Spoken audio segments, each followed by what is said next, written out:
আচ্ছা, পাগল কি সেই ব্যক্তি যে মানসিক অসুস্থতার জন্য রাস্তায় বেরিয়ে গেছে, রাস্তায় রাস্তায় ঘুরে বেড়াচ্ছে?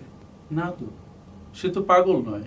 সে মানসিকভাবে অসুস্থ একজন ব্যক্তি, যার মেডিকেল অ্যাটেনশন দরকার, যার প্রপার কেয়ার দরকার। বরং প্রকৃত পাগল হচ্ছে সেই ব্যক্তি যে তার নিজের ভালো বোঝে না, যে তার নিজের মধ্যে লুকিয়ে থাকা অমিত সম্ভাবনাকে অবহেলা অনাদরে নষ্ট করে, যে সময়ের অপচয় করে, যে তার জীবন গোছানোর জন্য কোনো কাজ করে না। তার যে সামনে অমিত ভবিষ্যৎ অপেক্ষা করছে, সেই ভবিষ্যৎ বিনির্মাণের জন্য সে এখন এক বিন্দুও নড়ছে না। পাগল তো সেই যে তার দক্ষতাগুলোকে কাজে লাগাচ্ছে না, নতুন দক্ষতা অর্জনের জন্য মোটেই চেষ্টা করছে না।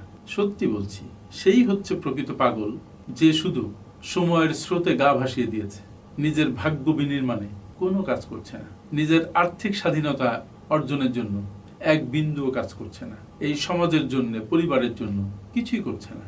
শুধু সময়ের কাছে নিজেকে ছেড়ে দিয়েছে। সময় তাকে যেদিকে নিয়ে যাচ্ছে, সে সেদিকে যাচ্ছে। ভেবে দেখবেন। Thank you.